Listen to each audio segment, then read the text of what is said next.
Berjumpa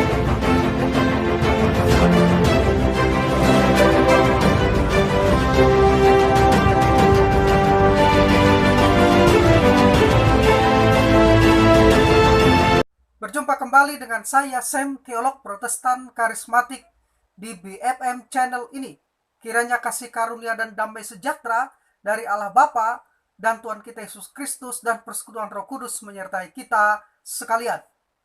Pada kesempatan ini, saya akan membahas satu frase yang terkenal dalam Alkitab, yaitu frase "Aku mengasihi Yakub tetapi membenci Esau".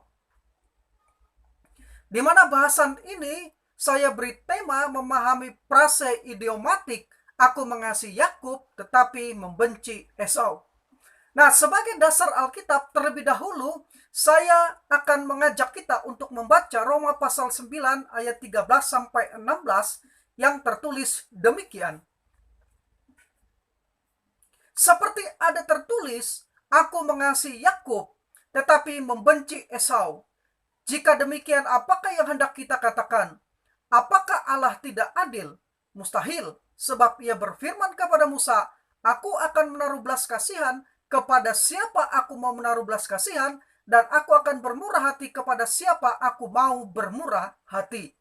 Jadi, hal itu tidak tergantung pada kehendak orang atau usaha orang, tetapi kepada kemurahan hati Allah.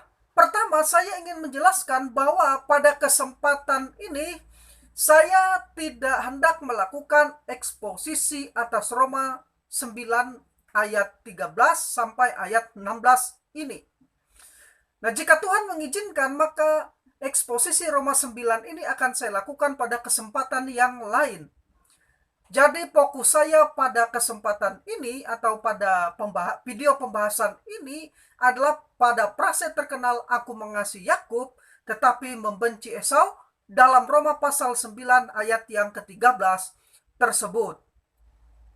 Kedua, ketika membicarakan tentang pilihan yang ditentukan Allah dalam Roma 9 ayat yang ke-13, banyak orang melupakan bahwa ayat ini secara intertekstual penggunaannya merujuk pada Maleakhi 1 ayat 2 dan 3. Paulus menjelaskan ini dalam Roma pasal yang ke-9 ayat yang ke-13 ketika ia mengatakan, "Seperti ada tertulis, Aku mengasihi Yakub tetapi membenci Esau".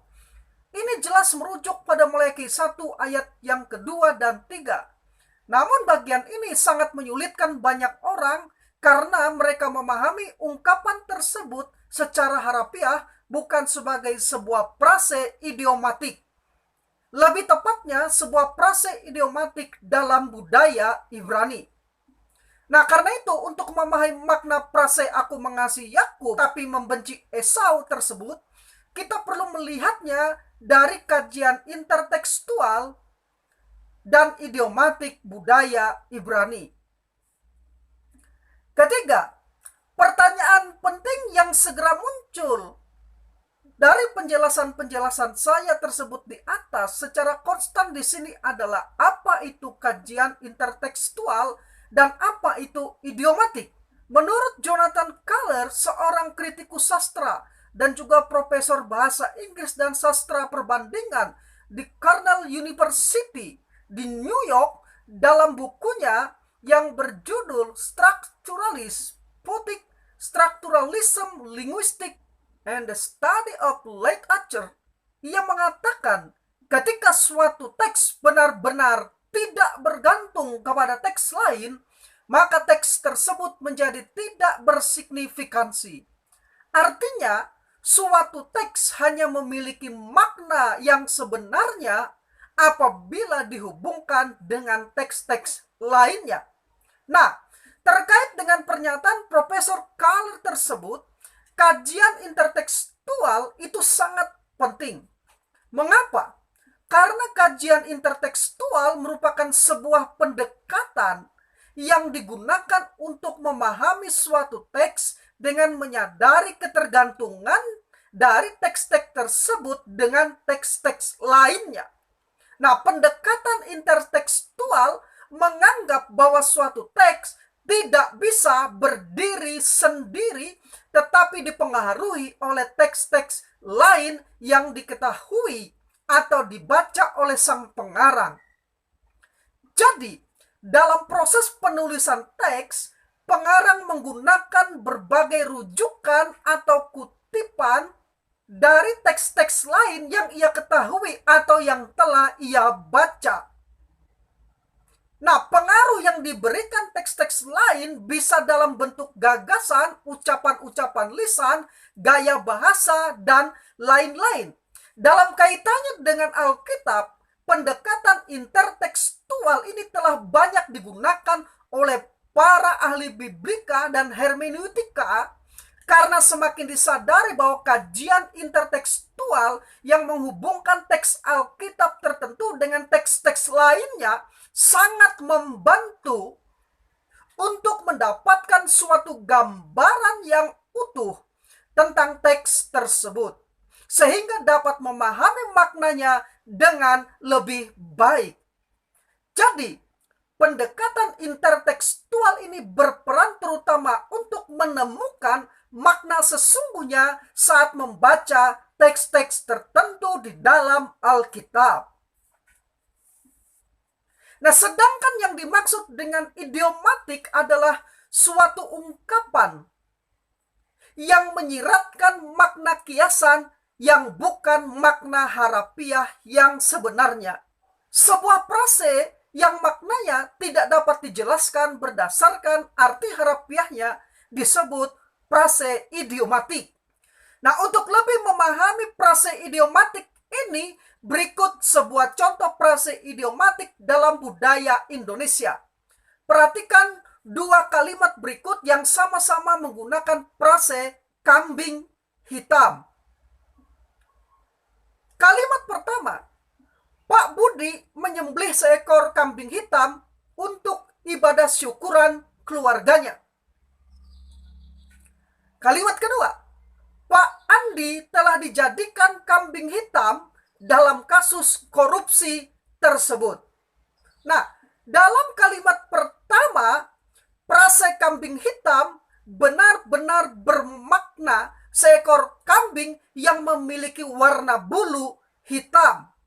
Sedangkan dalam kalimat kedua, frase kambing hitam bermakna orang yang telah dituduh atas kasus korupsi. Jadi, frase kambing hitam dalam kalimat satu bermakna harafiah atau yang sesungguhnya, sedangkan frase kambing hitam dalam kalimat dua bermakna kiasan atau bukan yang sesungguhnya. Karena frase tersebut benar-benar tidak ada hubungannya sama sekali dengan seekor kambing yang berbulu hitam. Nah, frase kambing hitam dalam kiasan yang biasanya digunakan dalam pembicaraan sehari-hari dalam budaya Indonesia, sehingga menjadi sebuah idiom yang dikenali maknanya dalam sebuah kalimat. Dengan demikian, frase kambing hitam ini merupakan frase idiomatik budaya Indonesia. Nah, terkait dengan penafsiran Alkitab, Robert Epstein, seorang profesor dalam bidang penafsiran Perjanjian Baru di The Southern Baptist Theological Seminary, menjelaskan dalam bukunya A Basic Guide to Interpreting the Bible, menyatakan satu bentuk sastra yang paling sulit ditafsirkan adalah idiom. Alasannya, dengan idiom apa yang dimaksud penulis dengan kata-kata ini seringkali sedikit atau tidak ada hubungannya dengan arti harafiah tiap-tiap kata. Makna idiom tidak diambil dari makna normal unsur-unsur kata yang menyusun frase tersebut. Maknanya seringkali berbeda dan bertentangan dengan penggunaan kata-kata itu secara formal atau harafiah. Selanjutnya, Profesor Stein menyatakan, kita dapat mengetahui apakah suatu kombinasi kata-kata itu idiom ataukah bukan, hanya dengan menemukan kombinasi yang sama di tempat yang berbeda dan melihat dari konteksnya bahwa artinya berbeda dari arti normal kata-kata tersebut. Dengan demikian, kita akan mulai menyadari kesatuan kata-kata ini merupakan kesatuan yang unik dan harus ditafsirkan secara demikian. Suatu sore, anak lelaki saya pulang ke rumah dengan membawa sebungkus plastik seblak. Seblak adalah jajanan populer dari Bandung yang berhasil menjadi salah satu jajanan kekinian di berbagai kota termasuk di kota kami, Palangkaraya. Semangkuk seblak berisi kerupuk yang telah digodok dicampurkan dengan ceker ayam dan kuah pedas berisi racikan bumbu dan sambal. Nah, setelah menuangkan seblak itu ke sebuah mangkok dan mencicipinya, anak saya segera berkata, "Wow, pedasnya nendang." Untuk beberapa hari saya masih memikirkan ungkapan itu sambil suatu hari saya mendengar sebuah iklan di televisi menggunakan ungkapan yang sama itu dalam pengertian yang positif. Kata-kata pedasnya nendang ternyata adalah sebuah ungkapan yang berarti benar-benar pedas atau sangat pedas, yang berbeda dari artinya jika dipahami secara harafiah. Dan saat ini ungkapan pedasnya nendang ini nampaknya telah menjadi salah satu idiom penting dalam pembicaraan sehari-hari saat ini untuk mengungkapkan rasa pedas yang sangat luar biasa dari makanan tertentu. Di dalam Alkitab kita menemukan bahwa banyak idiom. Misalnya antara lain frase biji matanya dalam Ulangan 32 ayat 10, Mazmur 17 ayat yang ke-8, dan bandingkan juga Amsal 7 ayat 2, Zakaria 2 ayat yang ke-8. Secara kiasan, frase biji matanya bermakna sesuatu yang sangat berharga untuk dilindungi dan bukan menunjuk kepada biji mata secara harafiah. Frase pinggangmu berikat dalam Keluaran 12 ayat 11, 2 Raja-Raja 4 ayat 29, Ayub 38 ayat 3, Yeremia 1 ayat yang ke-17, Lukas 12 ayat 25, dan Efesus 6 ayat yang ke-14, secara kiasan bermakna mempersiapkan diri untuk bertindak dan bukan memakai ikat pinggang secara harafiah. Kemudian frase terkenal Tres Hemeras Kai Tres Nuktas atau 3 hari dan 3 malam dalam nubuatan Yesus atas penguburannya dalam Matius 12 ayat 40 juga harus dipahami sebagai bentuk dari idiomatik dalam budaya Yahudi. Nah, dalam idiomatik Ibrani, frase tersebut Slesah Yamin Yuslesah Leilot merupakan sebuah ungkapan yang tidak harus dalam pengertian 3 kali 24 jam seperti pengertian waktu yang modern saat ini, melainkan hitungan hari pertama, hari kedua, dan hari ketiga dimulai dan diakhiri jam berapapun. Artinya, bagi orang Yahudi di masa itu, pendek apapun waktu yang dilewatkan dalam suatu hari dihitung sebagai 1 hari penuh atau 1 hari dan 1 malam.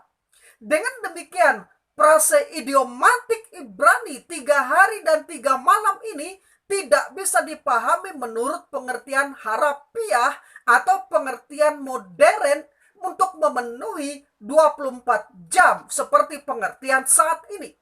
Nah, kebiasaan yang umum berlaku bagi orang Yahudi pada zaman itu ialah menyebut sebagian dari suatu hari atau malam sebagai 1 hari penuh.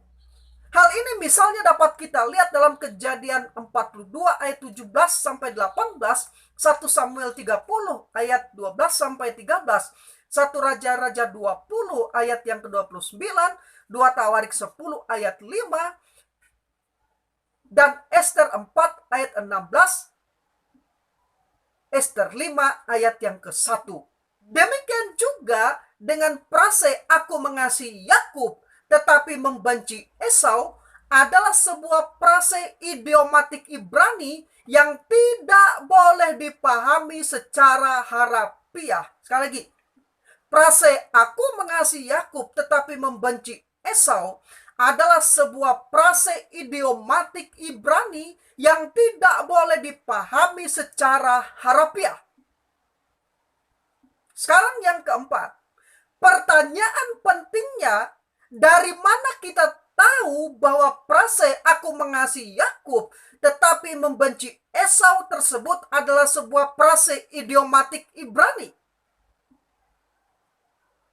Kita dapat mengetahui bahwa aku mengasihi Yakub tetapi membenci Esau sebagai sebuah frase idiomatik Ibrani adalah dengan cara memperhatikan paralelisme ungkapan tersebut secara intertekstual, baik paralelisme sinonim maupun paralelisme perbandingan atau paralelisme analogi.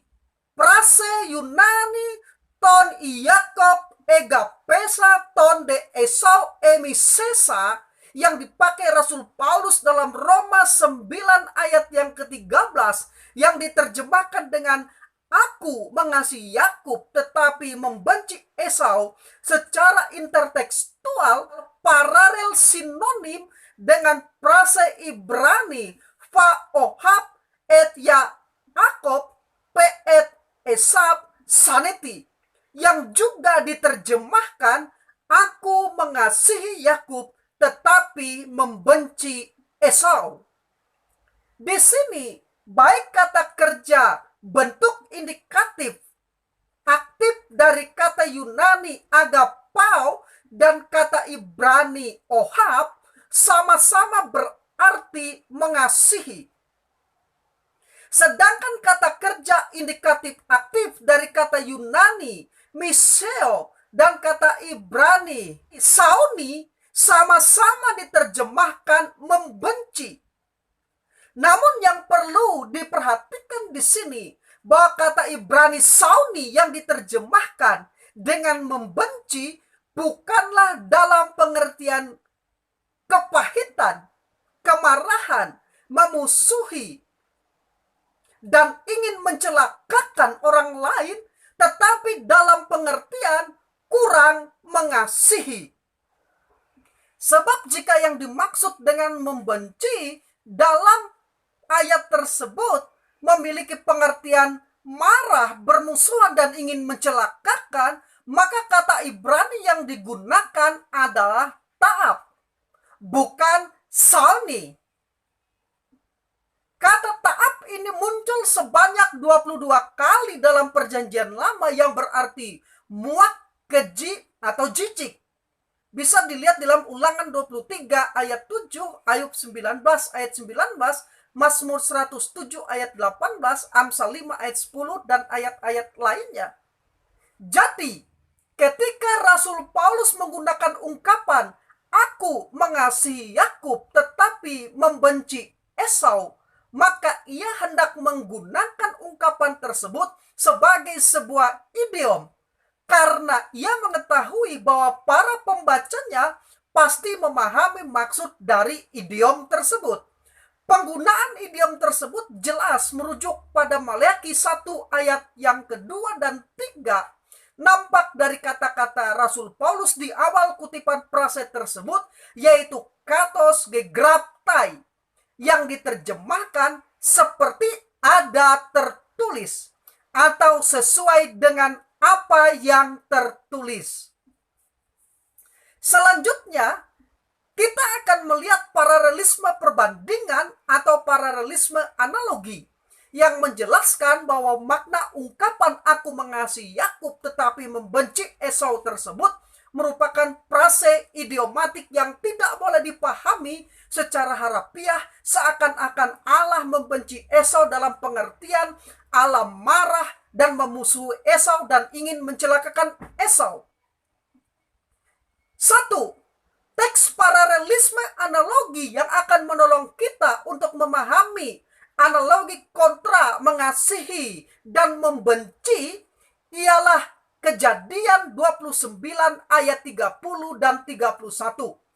Dalam ayat tersebut dikatakan bahwa Yakub menghampiri Rahel juga, malah ia lebih cinta kepada Rahel daripada kepada Lea. Demikianlah ia bekerja pula pada Laban 7 tahun lagi. Ketika Tuhan melihat bahwa Lea tidak dicintai, dibukanyalah kandungannya, tetapi Rahel mandul. Nah, perhatikanlah frase Yakub lebih cinta kepada Rahel daripada kepada Lea. Dan frase Lea tidak dicintai dalam Kejadian 29 ayat 30 dan 31 tersebut. Frase tidak dicintai dalam ayat tersebut berasal dari kata Ibrani saine, yang dalam terjemahan lama diterjemahkan dengan kata membenci. Demikian juga kata hate dalam King James Version juga berarti membenci. Namun tentu saja penulis kitab Kejadian mengetahui bahwa Yakub tidak pernah membenci Lea. Faktanya, kita mengetahui hal ini dari hubungan Yakub dan Lea yang menghasilkan 6 anak laki-laki dan seorang anak perempuan. Jadi, ketika dikatakan bahwa Yakub mencintai seseorang, dalam hal ini Rahel, lebih daripada ia mencintai yang lainnya, dalam hal ini Lea, maka dalam idiomatik Ibrani pada saat itu, ungkapan yang dipakai adalah mencintai yang satu, Rahel, dan membenci yang lain, Lea. Nah, dengan demikian terminologi yang sebenarnya digunakan dalam teks Ibrani dari kontras cinta dan benci ini tidak boleh dipahami dalam pengertian harafiah dengan menerjemahkan kata demi kata, melainkan harus dipahami sebagai sebuah idiomatik yang bermakna lebih dicintai dan tidak atau kurang dicintai. 2. Sifat idiomatik dari frase kontras cinta dan benci ini juga dapat dilihat dalam Ulangan 21 ayat 15 sampai 17.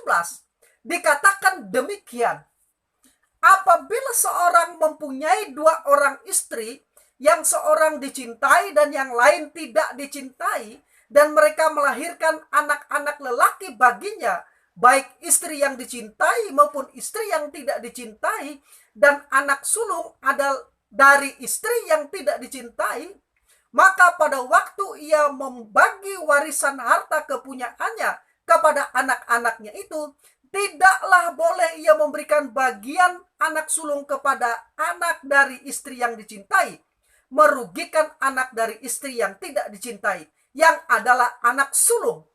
Tetapi ia harus mengakui anak yang sulung, anak dari istri yang tidak dicintai itu, dengan memberikan kepadanya 2 bagian dari segala kepunyaannya, sebab dialah kegagahan yang pertama-tama dan dialah yang mempunyai hak kesulungan.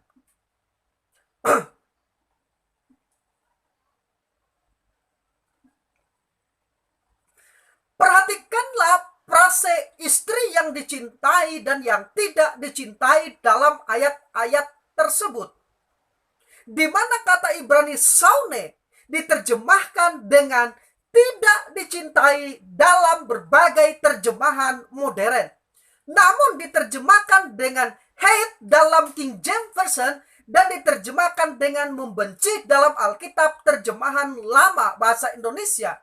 Nah, dengan demikian terjemahan modern kelihatannya mengenali sifat idiomatik dari kontras ini, sehingga menerjemahkan teks itu menggunakan kontras seperti dicintai lafit dan tidak dicintai unlafit. Misalnya saja dalam ESV dan ITB serta FIYH. Sekali lagi, masalahnya bukan pada istri yang satu dicintai dan yang lain dibenci dalam pengertian tidak dicintai. Tetapi idiom ini berbicara tentang istri yang satu dicintai lebih daripada yang lain. Ini bukan berarti bahwa istri yang kurang dicintai itu dibenci dalam pengertian dimusuhi dan ingin dicelakai. Ini hanya berarti bahwa cara pengungkapan hal ini dalam kebudayaan atau bahasa Ibrani pada zaman itu adalah dengan idiom istri yang satu dicintai dan yang lain dibenci. Idiom yang sama ini juga dapat dilihat dalam Amsal 13 ayat 24. Siapa tidak mengenakan tongkat benci kepada anaknya, tetapi siapa mengasihi anaknya, menghajar dia pada waktunya. 3. Dalam perjanjian baru kita melihat paralelisme analogi dari kontras idiom cinta dan benci ini dengan membandingkan dua bagian Alkitab. Lukas 14 ayat 26 di mana Yesus mengatakan, "Jikalau seorang datang kepadaku dan ia tidak membenci bapaknya, ibunya, istrinya, anak-anaknya, saudara-saudaranya, laki-laki atau perempuan, bahkan nyawanya sendiri, ia tidak dapat menjadi muridku." Ayat ini seringkali disalahpahami jika memahami ungkapan ini secara harafiah, dan memang faktanya ada banyak orang yang salah paham atas ayat ini. Di sini kata Yunani miseo yang diterjemahkan dengan membenci tidak boleh dipahami secara harafiah dalam pengertian kemarahan, permusuhan, atau keinginan untuk mencelakai, tetapi dengan pengertian sebuah kiasan atau idiom. Mengapa? Karena tidaklah mungkin Yesus mengajarkan murid-muridnya agapeseis ton peison suhoseaton, atau kasihilah sesamamu manusia seperti dirimu sendiri dalam Matius 22 ayat 39. Lalu pada kesempatan yang lain kan agar murid-murid yang mengikutinya haruslah membenci bapaknya, ibunya, istrinya, anak-anaknya, saudara-saudaranya laki-laki atau perempuan, bahkan nyawanya sendiri agar dapat menjadi muridnya. Ini tidak mungkin. Namun dengan memahami bahwa ucapan Yesus dalam Matius 14 ayat 26 tersebut bersifat idiom dari kontras kasih benci dalam teks tersebut, maka makna sebenarnya akhirnya dapat dimengerti. Ini terbukti dari ayat paralel dalam Matius 10 ayat 37. Barang siapa mengasihi bapa atau ibunya lebih daripadaku, ia tidak layak bagiku. Dan barang siapa mengasihi anaknya laki-laki atau perempuan lebih daripadaku, ia tidak layak bagiku. Jadi, sementara Lukas memberikan terjemahan kata demi kata tentang perkataan Yesus yang sebenarnya, Matius memberikan kita terjemahan pemahaman gagasan demi gagasan. Dengan demikian, hal yang dituntut Yesus dari pengikutnya bukanlah membenci orang tua mereka dalam pengertian memusuhi, tetapi sebaliknya, orang menempatkan Yesus di atas segalanya, akan mengasihi orang tuanya, istrinya, dan anak-anak mereka lebih daripada sebelumnya. Nah, bagaimanapun, pengikut Yesus harus selalu menempatkan kasih dan komitmen kepada Yesus di atas kasih kepada keluarga. Hal yang dituntut Yesus dari murid-muridnya bukanlah supaya mereka kurang mengasihi keluarga mereka, melainkan supaya mereka dengan lebih mengasihi Yesus, maka kasih kepada keluarga mereka akan semakin bertambah juga seiring bertambahnya kasih kepada Kristus. Sekarang yang kelima, dengan memahami bahwa frase "aku mengasihi Yakub dan membenci Esau" ini yang digunakan Rasul Paulus dalam Roma 9 ayat 13 dengan merujuk pada Maleakhi 1 ayat 2 sampai 3 sebagai frase idiomatik Ibrani, kita dapat mengharmoniskan bagian-bagian Alkitab yang akan kontradiktif apabila frase "aku mengasihi Yakub dan membenci Esau" tersebut dipaksa atau dipahami pengertian maknanya secara harafiah. Bagian Alkitab yang menyulitkan dan akan berkontradiksi bila frase tersebut dipahami secara harafiah antara lain Yohanes 3 ayat 16, 1 Timotius 2 ayat 4, 2 Petrus 3 ayat 9. Karena bagaimana Allah yang mengasihi dunia, Yohanes 3 ayat 16, dan ingin semua orang diselamatkan, 1 Timotius 2 ayat 4, 2 Petrus 3 ayat 9, dapat membenci Esau. Bila kita mengabaikan sifat idiom dari kata-kata ini dan menafsirkannya secara harafiah sebagai Allah membenci Esau, yakni bahwa dia membenci dalam pengertian marah, memusuhi, dan ingin mencelakakan Esau atau orang-orang Edom dalam kitab Maleakhi tersebut, kita menghadapi teka-teki permainan kata berikut. Allah mengasihi dunia, Yohanes 3 ayat 16, kecuali Esau. Dan ia ingin semua orang diselamatkan, 1 Timotius 2 ayat 4, kecuali Esau. Ini adalah permainan kata-kata yang akan menjadi sebuah kontradiksi.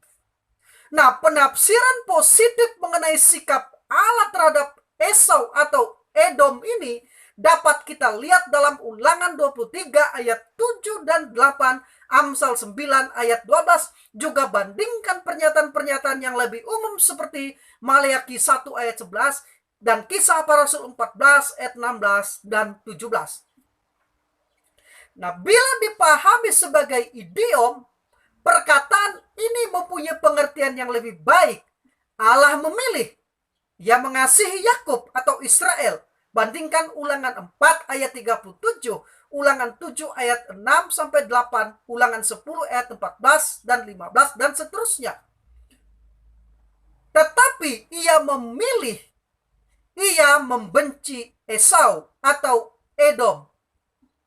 Dengan demikian, meskipun hukuman Allah menimpa Yehuda dalam penghancuran Yerusalem pada tahun 587 sebelum Masehi dan pembuangan mereka ke Babilonia, Allah tidak pernah melupakan perjanjiannya dengan umat pilihannya dan memimpin mereka kembali ke tanah perjanjian.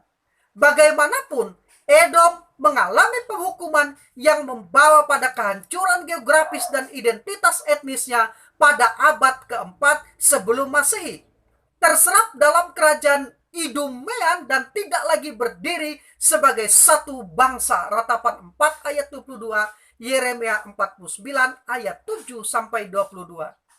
Dan bahwa Maleakhi dikutip Rasul Paulus untuk menyatakan apa yang telah difirmankan Allah pada saat Yakub dan Esau masih di dalam rahim Ribka memang sudah digenapi, dan tampak perbedaan antara kawasan Edom yang sunyi sepi dibanding dengan kawasan Israel yang diberkati Tuhan. Namun ayat itu tidak ditulis untuk menyatakan bahwa Allah membenci orang yang tidak percaya kepadanya sebagaimana yang dipahami oleh pandangan teologi tertentu. Karena kita sudah mengerti bahwa Allah mengasihi semua orang dengan kasih yang besar. Namun bila kasih Allah terhadap umat pilihannya dibandingkan kasihnya terhadap manusia di luar pilihannya, tanpa kasih itu seolah-olah menjadi seperti kebencian. Sekali lagi, tanpa kasih itu seolah-olah atau seakan-akan seperti menjadi sebuah kebencian. Namun yang terpenting, yang hendak ditekankan Rasul Paulus melalui ungkapan idiomatik dalam ayat ini adalah bahwa Esau tidak dikasihi dan tidak dipilih, walaupun Esau sama seperti Yakub adalah anak dari Ishak dan sama-sama cucu dari Abraham. Hal ini penting karena menurut Rasul Paulus, kebanyakan umat Israel telah mengikuti jejak Esau dalam ketidakpercayaan mereka.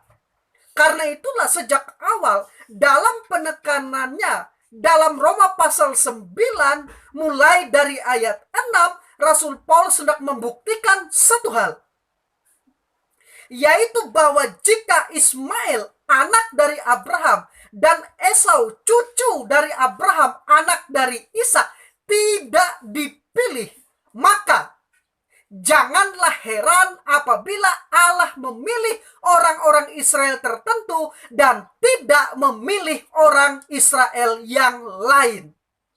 Ini maksud Paulus dalam Roma pasal 9 tersebut.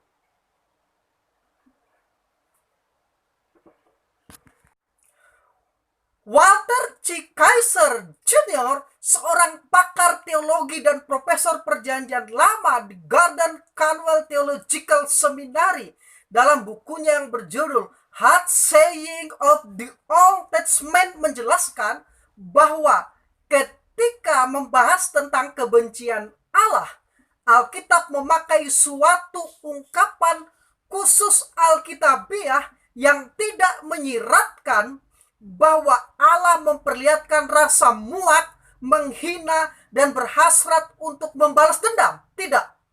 Ada objek-objek yang jelas menimbulkan kebencian Allah, termasuk 7 kejahatan dari Amsal 6 ayat 16-19. Segala bentuk penyembahan yang munafik, Yesaya 1 ayat 14, Amos 5 ayat 21, dan bahkan kematian itu sendiri saat diperlihatkan Yesus di kuburan Lazarus dalam Yohanes 11 ayat 33 dan ayat 38. Lihat juga Markus 3 ayat 5, Markus 10 ayat 14, dan Yohanes 2 ayat 17. Benci bisa menjadi perasaan yang tepat untuk mengingkari dan untuk mengungkapkan antipati terhadap semua orang yang melawan Allah dan ketentuan-ketentuannya yang benar. Hanya orang yang sungguh-sungguh telah dikasihi yang bisa mengalami amarah menyala-nyala terhadap semua yang salah dan jahat itu. Namun, masih menurut Profesor Kaiser, dalam pasangan kontras dari kasih dan kebencian, sebagaimana yang digunakan Alkitab, ada suatu makna yang dikhususkan.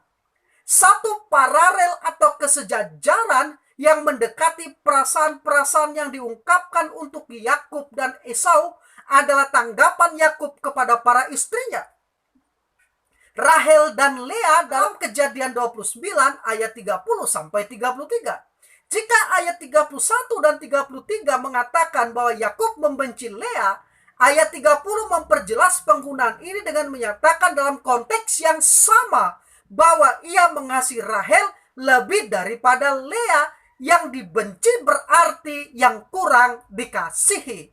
Demikian kata Profesor Kaiser.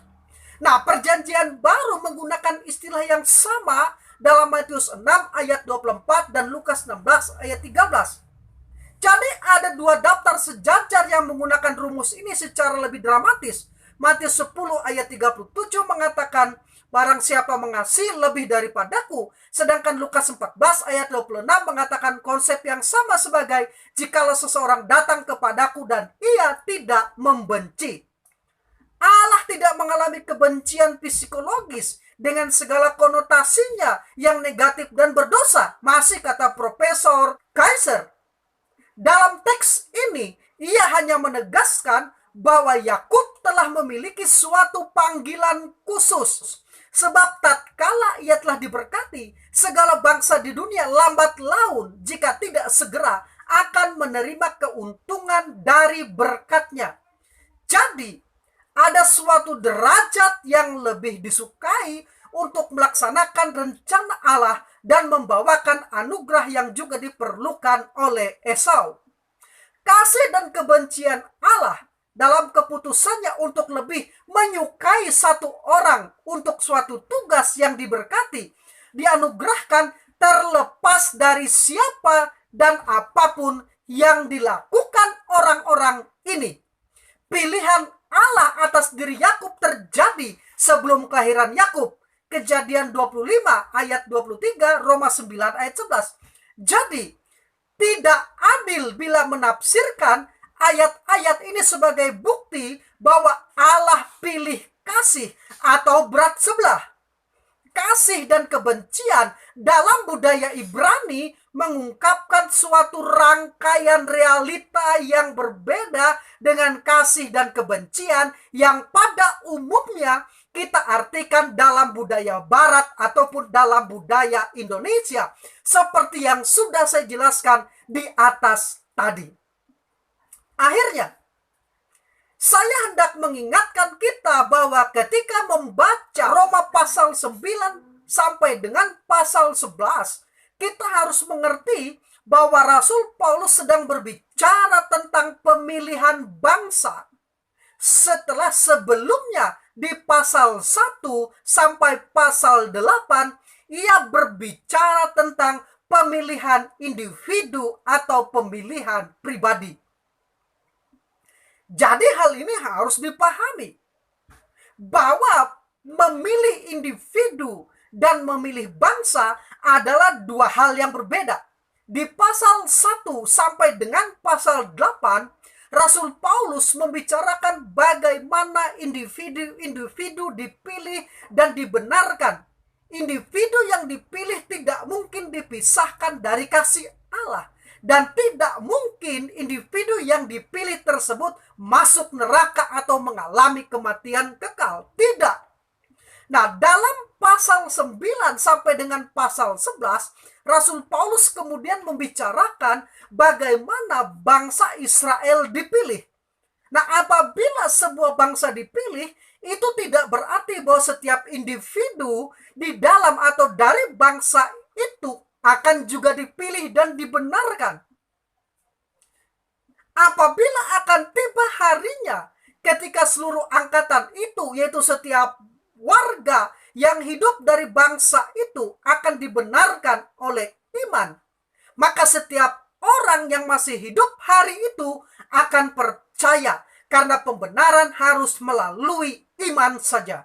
Tidak ada kontradiksi antara apa yang dikatakan Rasul Paulus mengenai individu yang dipilih sehingga mereka percaya serta dibenarkan, dan apa yang dikatakannya mengenai bangsa Israel yang dipilih. Jadi baik pemilihan individu-individu dalam Roma pasal 1 sampai pasal 8 dengan pemilihan suatu bangsa, yaitu bangsa Israel, dalam Roma pasal 9 ayat yang ke-11, tidaklah kontradiktif. Perlu ditambahkan bahwa pada dasarnya istilah Israel dalam surat Roma ini menunjuk kepada keturunan jasmani dari Abraham, Ishak, dan Yakub. Memang beberapa penafsir dan ahli teologi tertentu memberikan definisi yang lain, yaitu bahwa kata Israel dalam surat Roma menunjuk pada jemaat Kristus atau gereja, yaitu Israel rohani. Ini tidak tepat. Sebaiknya definisi seperti itu harus dikaji ulang dan diuji. Nah, untuk mengujinya, bacalah Roma pasal 9, pasal 10, dan pasal 11. Dan gantilah kata Israel dengan kata gereja atau jemaat dalam pasal 9, 10, dan 11 Roma tersebut. Dan lihatlah, pasti akan terjadi kekacauan. Jadi 3 pasal ini, Roma 9, 10, dan 11, melarang kita dari dalam dirinya sendiri untuk menafsirkan Israel sebagai jemaat atau gereja. Sampai kapanpun gereja tidak akan pernah menggantikan Israel. Karena itulah dalam 3 pasal tersebut Rasul Paulus menjelaskan bahwa keadaan rohani bangsa Israel, bangsa yang dipilih Allah, tidak bertentangan dengan apa yang diuraikan dalam Roma pasal 1 sampai dengan pasal 8. Sebenarnya 3 pasal tersebut, Roma 9, 10, dan 11, justru menguatkan ajaran Rasul Paulus, karena ia menjelaskan bahwa Israel yang sekarang ini mengejar kebenaran melalui perbuatan, yaitu Israel yang pada umumnya menolak kebenaran melalui iman, akan dibenarkan juga. Dan itu pun melalui iman, bukan melalui perbuatan. Ajaran Rasul Paulus dikuatkan karena ajaran tersebut berdasarkan pada kemurahan Allah. Kita dipilih dan dibenarkan bukan karena sesuatu yang baik dalam diri kita. Demikian juga dengan Israel. Mereka dipilih dan akan dibenarkan bukan karena sesuatu yang baik dalam diri mereka, melainkan karena baik pemilihan-pemilihan individu dan pemilihan bangsa Israel dilakukan oleh Allah karena kemurahannya. Dengan demikian, konsep pemilihan yang mengajarkan bahwa kita dipilih karena Tuhan mengetahui sebelumnya bahwa kita akan percaya kepada Dia, dan karena ada sesuatu di dalam kita yang berkenan kepada Allah sehingga kita dipilih, adalah konsep yang tidak alkitabiah. Karena itu, setelah membahas bahwa Allah mengasihi Yakub lebih daripada mengasihi Esau di ayat yang ke-13 Roma pasal 9, dengan frase idiomatik Allah mengasihi Yakub tetapi membenci Esau, maka Rasul Paulus segera melanjutkan di ayat ke-14 bahwa pemilihan Allah yang benar memiliki penampakan bahwa Allah haruslah seakan-akan tidak adil. Suatu penampakan yang tidak muncul jika Allah memilih berdasarkan sesuatu yang baik atau sesuatu yang memperkenan Dia di dalam diri kita. Nah, kemudian Rasul Paulus di ayat yang ke-15 mengutip Keluaran 33 ayat 19 untuk menegaskan bahwa konsep pemilihan orang percaya itu sama dengan konsep pemilihan Allah sejak Israel dibebaskan dari Mesir. Pada intinya, Allah berhak memilih orang-orang tertentu dan bangsa tertentu untuk menaruh belas kasihan kepada mereka. Sebenarnya mereka tidak layak untuk menerima belas kasihannya, tetapi Allah berhak menaruh belas kasihan kepada mereka. Tidak ada orang yang dapat menuntut kemurahannya dengan memberikan tanggapan kepadanya, dan tidak ada juga orang yang harus diberi belas kasihan karena usahanya. Dan dalam kemurahannya ini, tidak ada yang boleh menganggap Allah tidak adil. Karena Allah memilih dan Allah menaruh belas kasihan bukan karena sesuatu dalam diri kita, melainkan karena sesuatu dalam diri Allah sendiri. Mengapa? Karena kemurahan Allah bukanlah merupakan hak manusia dan juga bukan merupakan kewajiban Allah. Sekali lagi, kemurahan Allah bukan merupakan hak manusia dan juga bukan merupakan kewajiban Allah. Ia mengasihi kita sehingga Ia mengampuni dan mengangkat kita sebagai anaknya, karena Allah adalah kasih. Pertanyaannya, mengapa orang lain tidak dikasihi dengan kasih seperti itu juga?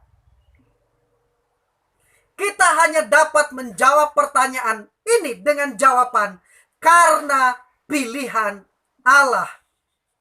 Seperti Yakub memilih lebih mengasihi Rahel ketimbang Lea, dan Allah memilih mengasihi Yakub ketimbang Esau.